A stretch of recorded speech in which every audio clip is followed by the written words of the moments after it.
This entire show is us thinking out loud.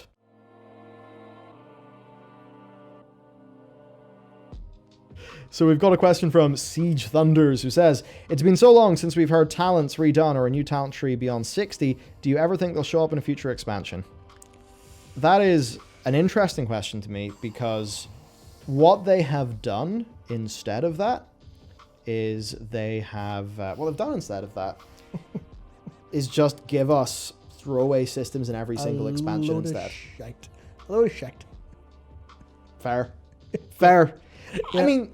some of it's been cool. Yeah, no, it's been transiently cool in a way that has not really successfully built the video game up in a way where it feels like the foundations of World of Warcraft are getting better.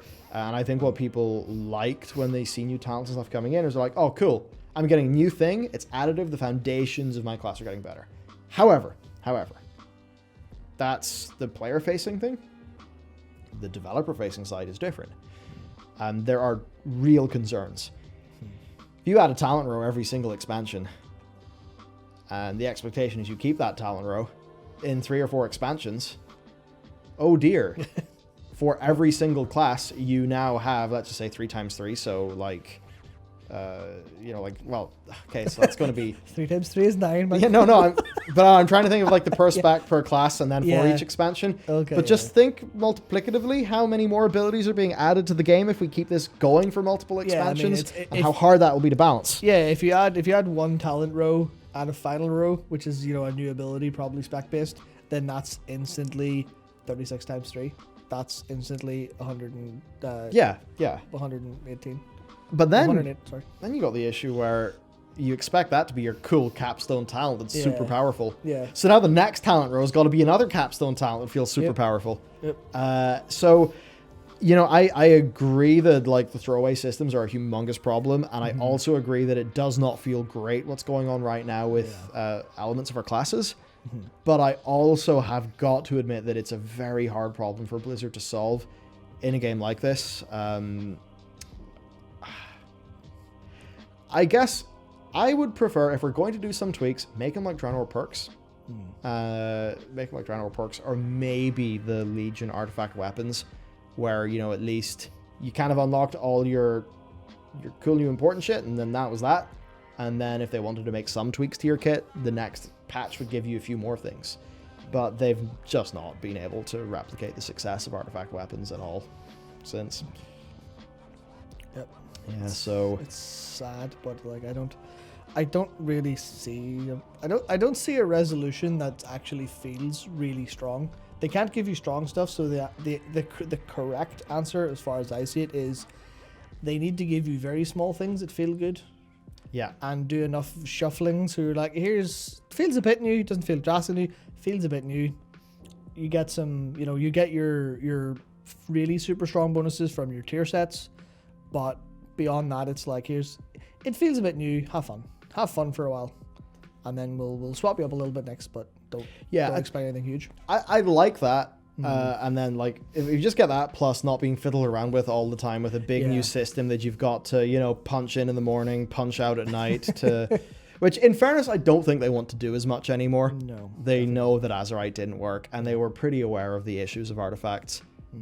It's just that Shadowlands was faced with, I think, some different issues surrounding confidence, because I think again they bit off more than they can chew. I'd just rather they were way less ambitious and just focused on more content, more like texture to our characters, and I'd like to see if every expansion has got its big experimental build around feature. What does an expansion look like where the build around feature is simplicity? Yeah. If we're willing to make these big risks for every single expansion that we do, can we not have simplicity being a risk? Because at least then, your features trailer, maybe it's not going to have that one cool killer new feature, but maybe it could have a whole bunch of other things that are really good.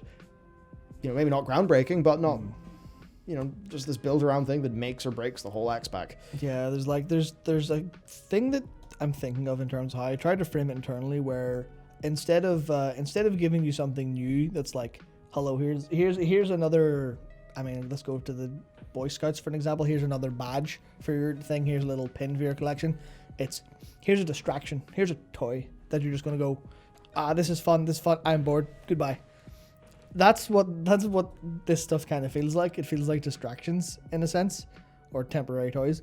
When I think the framing could be, instead of giving them to us to play with, put them on the other side of the fence. Put them on the actual game.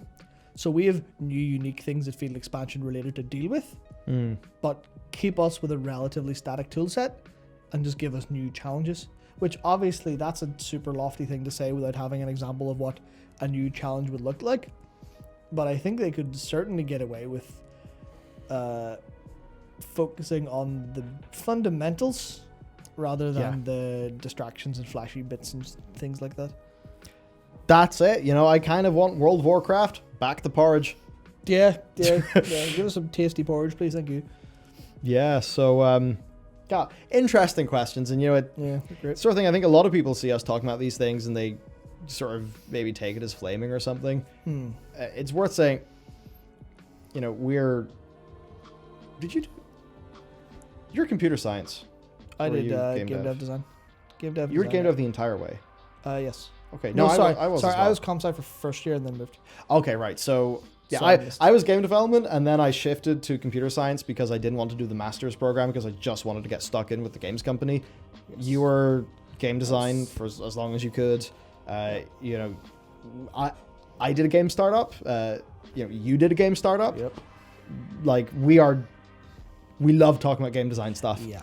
That's why this convo keeps on going. It's not us just sitting here trying to like hate and chill and attack. It is actually, this is the sorts of discussions we have when we're talking anyway. So yeah, it is basically we're actually having the time of our lives thinking through these problems and how to solve them. It is not necessarily to say we would do a better job than Blizzard. We're just thinking, how would we approach similar problems? yeah, I think this entire show is us thinking out loud, essentially. More or less.